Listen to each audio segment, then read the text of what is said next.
Hello everyone, Enrique here. Welcome back to Star Wars Sequel Month. This is the month that I dedicate to the entire trilogy of the Star Wars sequels made by Disney. Today we're looking at the second installment on this franchise. And oh boy, did I have to talk about this one, because there is something that we need to address. If there is something that we can all agree as Star Wars fans, is that we don't agree on anything. No matter what detail, no matter what story or character that we see, there is something that people say, oh yes, I like this character, or no, I don't like this part of the sequel, or I don't like this part of the prequel, or this character is annoying, or this insight is very interesting, or something like that. Any argument that you have about Star Wars is always going to be met with some good things and bad things. It's part of life. But there's something that this movie made that made everybody just go insane. And let me tell you, this was at the time that I was starting to paying attention to all the critics, paying attention to movie reviews. I was paying attention to a lot more critics, like for example the Nostalgia Critic. He was talking about Star Wars, what it represents, his opinions about the prequels, and yeah, those reviews are what informed me about everything about Star Wars, what people thought about it at the time, what other insights they could bring to the table, and all the other stuff. The point that I'm trying to make is that everybody, when it talks about Star Wars in general, or talking about the movies, it's always going to have their personal opinions. And this one, for the second sequel, is pretty much split in the middle. This is my review of The Last Jedi. So before I get into the review, it's important to address a couple of things. So remember what I said last time in the Force Awakens review, that there was no plan immediate for the substantial sequels of the entire trilogy? Well, you notice that one of the things that I didn't talk about is the directors. Well, actually I did. The thing is, I said that Kathleen Kennedy wanted to bring a lot of directors and writers with different voices to make it more unique and all stuff. And then she brings the director of Knives Out, Looper, and basically the entire Knives Out trilogy, Rian Johnson. Now, always pronounced Rian Johnson. People have talked about this for a long time, but whatever. The point is, Rian Johnson was the second director for The Last Jedi, and he made a lot of choices with the writing and the story and characters that to this day you cannot escape an argument about it. Like people either praising his work for all the twists and turns, for bringing a lot more of the mythology of the Force, but others condemn him to the point that they believe that he just hates Star Wars. I mean, the characters that he wrote, or basically all the character progression that he made for guys like Luke, for Finn, for Rey, for Poe, for many of the people in the trilogy. This is his only movie that he directed. Other than that, everyone else was either J.J. Abrams or Kathleen Kennedy. But believe me when I tell you, Rian Johnson became public enemy of Star Wars ¡1, and it was not even funny. Like, literally, it's just unsettling how many people were upset how he directed Star Wars. And honestly, coming into words is even hard to say. But I do remember, this was the movie that made everybody just hate on Disney, on Star Wars, because they believed that they screw up with the characters, that the stories didn't feel compelling, or felt like they were trying to make twists and turns or something like that, that it wasn't like the original ones. People wanted it a certain way, and it just makes you realize, wow, there are a lot of people who were passionate about Star Wars. I mean, it's nothing particularly new, and honestly, I'd be in the same boat if I was like that person. I'm a fan of Marvel, and if someone screw up a character from the comics or from the TV shows, I'll be very pissed. And yes, there have been times that the MCU has screwed up so many characters, but they had a lot of goodwill they have built up, and hey, at that time they were way too hot. Probably more hot than Star Wars.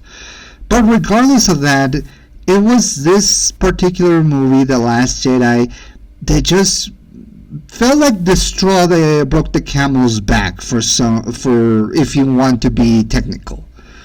But what happened in this movie? What were the choices that they made, and what exactly happened to the rest of the characters? That's what I'm going to do. Not only am I going to talk about the story and characters, I'm going to follow up with some questions and some probably things that I noticed when they talk about with The Last Jedi. So, without further ado, let's dive into this movie. This movie takes place after the events of The Force Awakens. With the capital planets of the New Republic destroyed alongside the Starkiller base, we see that the First Order is hunting down the rest of the Resistance through a space chase. We see Leia trying to figure out a plan alongside Finn and Poe to stop the First Order from chasing them down and figure out how they can just save the rest of the crew. All the while, we see Rey trying to convince Luke Skywalker to go back with her to Resistance and put a stop to the First Order, as well as putting a stop to Kylo Ren and his evil schemes. This also creates a connection between her and Kylo, realizing how much they have in common and how much the Force is binding them together, something that Luke finds very, very worrisome. So, like many others have said before, it is almost like a repeat of The Empire Strikes Back, with our hero going to see a mentor and training with him for the themes of the Force and figuring out how to use the powers of the Force, while the others are trying to run away from the Empire or from the evil bad guys through a space chase and trying to also see if they have other means to escape. Now, the story focuses on a lot in the characters, particularly with Rey trying to not only relive the moments from the original trilogy, thinking that that is what is happening right now, realizing that that's probably not going to be the case. We also follow Poe, how he has a lot of problems with authority. We see Finn alongside a new character, Rose Tico, in which they have to go to another planet to find some sort of code breaker for them to escape the First Order. And it's also following the story of how Finn wants to run away. And it's also following the story of Kylo, how he's still trying to figure out how to deal with not only Luke and Rey, but also what he wants to do afterwards. So yeah, it follows a lot of characters. Not to mention Leia, who still wants to not only save her son, but also trying to save the Resistance, as well as having, well, a substantial small role. I'm gonna get into that on the next video, but needless to say, it is pretty much taking place after the death of Carrie Fisher. Now, Carrie did work on The Last Jedi before her passing, but it's important that we address those things in the next video. For now, let's focus on the characters and what is happening with all of them, and that's where I'm going to address a lot of the problems that people have in regards to how they handle them. So with all that being said, let's talk about one of the few problems that people have in regards.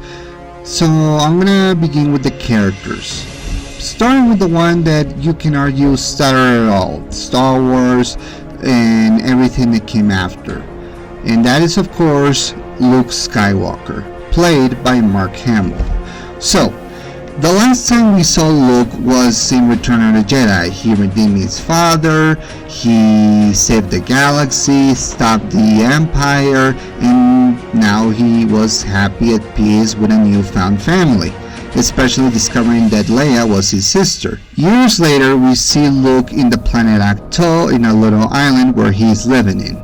We see that he has disconnected himself from the Force, became all old and bitter, and he doesn't want to train anybody. In fact, he's there in the island to die. That is his explicit intent, to just die and not bother anyone else. And that is because of the past that he had with Kylo Ren.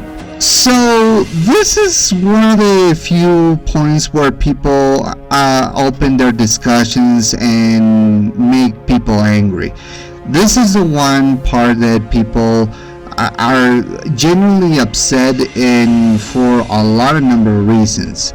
But particular, and the ones that I'm going to boil down, they seem that this version of Luke, in which he's now old, bitter, not using the Force, and just ignoring everything else, in trying to ignore the cries of help of Rey and for a hero for the galaxy, and that's something that many have seen the wrong way. And this is something that I need to address when it comes to Luke. But before that, let me just say this.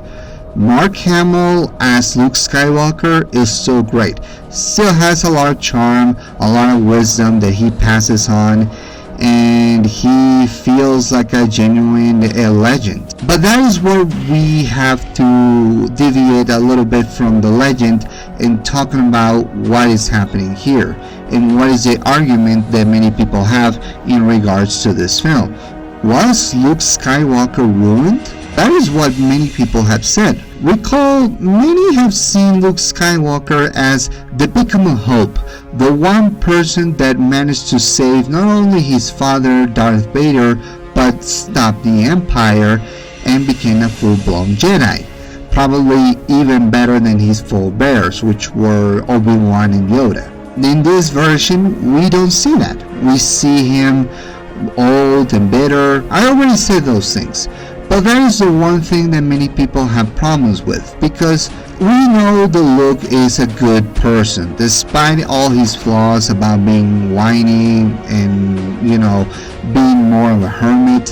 He actually has a good heart with aspirations of adventure like any of us.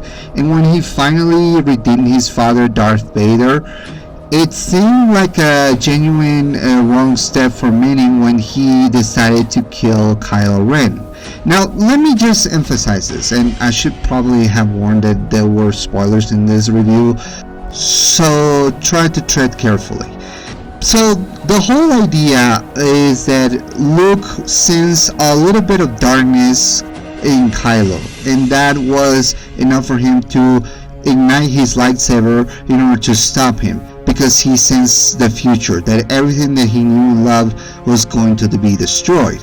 But then he hesitates and decides not to do it, but Kylo takes the wrong idea and decides to attack, destroying the whole Jedi temple, leaving Luke to run away from Kylo and away from the galaxy.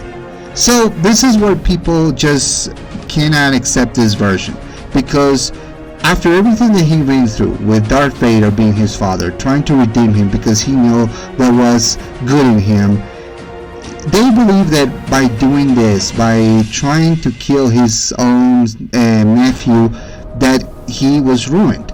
Worse than that he doesn't do very much in the film. He doesn't do more fights, that he just there acting all grumpy and bitter, trying to say that the Jedi don't have the Force, that the Force does not belong to him, and so many things. There's so many avenues, and the worst part for many was that Luke was trying to kill Kylo. So I think this is the time where I have to play devil's advocate, because many people probably see this the wrong way. So everybody wanted Luke to be like in the legends, like he wanted to be that legendary Jedi, going into adventures, stopping bad guys, trying to live up to the legend that we all set it up for, that even the galaxy in universe decided to believe in. But Luke didn't want that. In many ways, he felt like he was more flawed. And that's something that Rian Johnson saw in the character. He wanted the character to be something different. That if he was perfect, was not relatable. It was too cheesy and stupid for many to accept that, because he believed that the character should have layers and flaws and different types. Like he wanted to make his characters more human, more, how can I say this? More like the everyday man. Like we all make victories, we all have victories, we all make mistakes, we all have our losses, all that. To show that we're not perfect, but through those imperfections we rise to the occasion. But in the case of Luke, it felt like it wasn't that way. Like they were more emphasizing more about the negative and the fact that he's not the Jedi warrior that many people saw, and that's something that people wanted out of the second movie. We finally see Luke, and now he's telling that the Jedi have to die instead of, making the efforts to live on, to make the legend grow stronger so it doesn't fade away. But that's something that Rian Johnson didn't want to do, and to a lesser extent maybe Kathleen Kennedy. But that's something that many people cannot agree with. If I had to compare Luke's story to, say, one from medieval knights, for example, King Arthur. Now, King Arthur, we all know, the round table, the sword and the stone, became king. Many people saw that, and he saw like a good person and a good moral compass for everybody who wants to be medieval knights, forgetting that he also had his dark moments, and in the end he had to die, not in a heroic way, but in a somber way. Like, that's kind of the thing that we learn about King Arthur. But people fell in love more with the legend of King Arthur than the actual man. Same way with, say, Wyatt from Tombstone. Remember when I reviewed Tombstone, how I said it was very romanticized because the real life Wyatt Earp wasn't exactly that? Well, that is the exact same here. Rian Johnson decided that he wanted Luke Skywalker not to be romanticized, but to feel real, to feel human. That the moments that he had witnessed in the original trilogy felt like they needed to stay there. That he needed to show Luke going through adversity just as much as others. And that is what he felt like he needed to do in order to make the character more interesting. So, do I agree with this choice? So I'll give it a take. I honestly felt like we haven't seen Luke being, that legend of warrior that we saw. Then I saw the episode of Mandalorian, the final episode of season 2, when I saw Luke there. Spoilers for those who haven't seen those.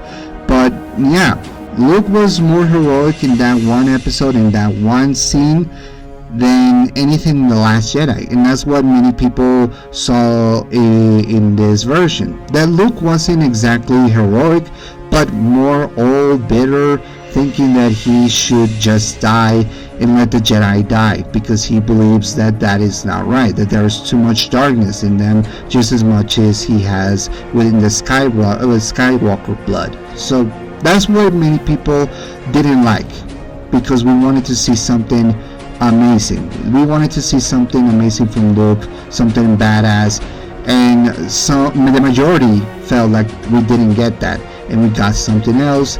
And that's what many people hate on Rian Johnson the most, taking the hero of the franchise, arguably the one who saved them all, and then reduce him into something that he isn't, or at the very least that people don't believe he isn't. So yeah, there is a lot of problems with that.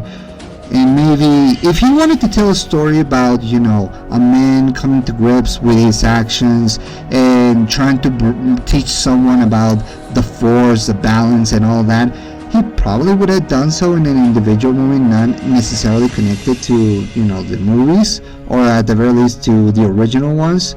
Because when you take a character from the originals and you put him in a story that many people are not going to be happy about, then yeah, there's probably going to be some problems. But honestly, I will say this. I do find Luke more interesting, more compelling, more someone that I could see that I could see myself into, because I made mistakes, I push away some people, and I made bad calls in a moment of hesitation or rush or even anger and anxiety. We all been there, and that's something that I could see and look. It's just that for everyone, for the fans, they felt like it was too much, that it wasn't the look they know. Like, you know that meme of "not my Skywalker"? That is exactly what they felt in this one. Now let's go to the villain of this film, and the one that I felt he was well acted, and that is of course Adam Driver as, once again, Kylo Ren. So once again we see Kylo Ren trying to figure out his actions and try to, take over the galaxy alongside the First Order. So in this film we see that he's starting to create a connection between him and Rey. They felt like they are the same, trying to convince her that what he did was the right thing to do. We see that Kylo destroys his own mask, betrays Snoke and kills him, and we see that he's trying to make Rey realize that she is just as broken as he is, and they both need each other to not only fix the galaxy but to rule it as well. So in this case, Kylo Ren, the Iron Driver, is well acted. We see everything throughout his acting that he gives this character more layers to peel off, that he's not just a guy tortured by the people he loves, but by the light. It's different from Darth Vader. Darth has always been the one who got seduced by the dark side, but it was only to save the love of his life, Padme, and when that didn't work, he redirected all his anger and frustration into, stomping the rebellions, conquer the galaxies and planets, and making sure that no one opposes the Empire. But he did so in a feeble attempt into bringing order to the galaxy, peace. Kylo doesn't seem that kind of guy. He doesn't seem like he wants to bring peace. He doesn't seem that he wants to be redeemed. Because when I said that he was tortured by the light, I mean it. He doesn't care about the light side. He believes that the dark side is the only way, that destroying the past is the only way for someone to become what they're meant to be.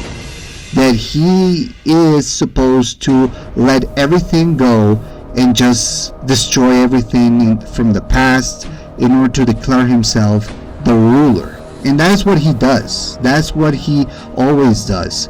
Destroy everything that he deems, a threat to him, or even a threat to his empire. And he's going to do absolutely everything to make sure that happens. Even trying to turn Rey into his own side, despite the fact that she is still angry with him because of what happened to Han. So yeah, there's a lot of things that you can read into, and Adam Driver does an excellent job making sure that Kylo Ren is just as an intricate character as possible. But now that I dispute the love for Adam Driver and Kylo Ren, I think we need to talk about the thing that I mentioned during this study. It is that he kills Snoke. This is the one other point that many people are upset about, because we all remember Emperor Palpatine, Darth Sidious, how evil he was, how maniacal his plans and his schemes seemed to be, how devious and charming and all those things that he portrayed himself as were not only interesting but also feel very devious in some sort of way.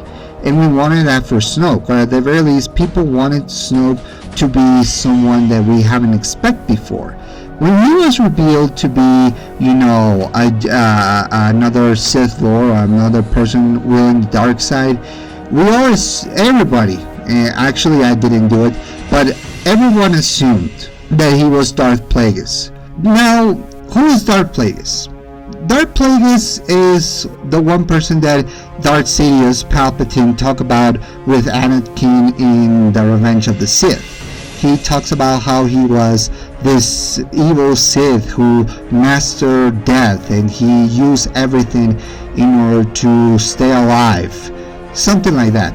People believe that Snoke was actually Darth Sidious manipulating the events since episode 1 in order for him to make himself more powerful, more in the shadows until the right time when he needed to, let it put it this way, and I'm trying to get into the fans' head. They probably saw the story of Darth Sidious, probably manipulated the Emperor Palpatine to make sure that he took over the Empire, but he couldn't allow Darth Plagueis to, rule everything, and he became, the one Emperor, mastering death somehow. And then he died, and Darth Vader died, and Darth Plagueis saw that as an opportunity, becoming Supreme Leader Snoke, changing his name so no one notices who he is, something like that. And then people were expecting him to be the final boss and giving us a little bit backstory of who he was, how he came to be.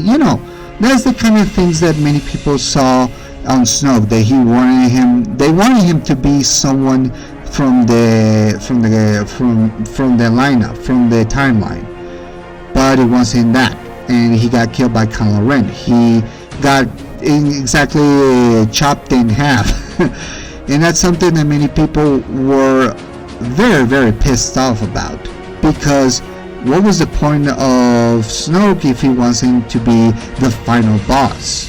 So a lot of people were upset about that.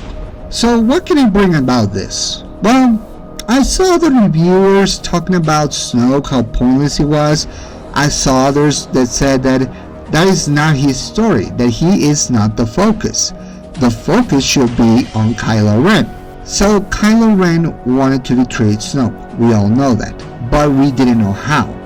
And we thought that he's going to betray him at the end of the film, like Return of the Jedi. But that wasn't the case. They believed that Snoke was going to pull up something underneath, and that he was going to take over, reveal himself as Darth Plagueis and all that, and have an evil scheme.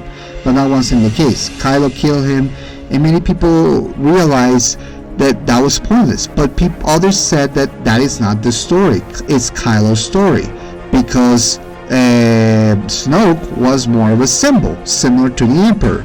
If we ignore the prequels, if we ignore the continuity of the prequels for a moment, and then never made prequels, and we focus and we only have the original trilogy, so there probably would have been other thoughts and ideas, or probably different points of view, because we didn't know anything about the Emperor, but people were upset that Snoke wasn't exactly the same as the Emperor, that we didn't have an intricate backstory about himself, about his story, how he rose to power and all that, how he formed the First Order.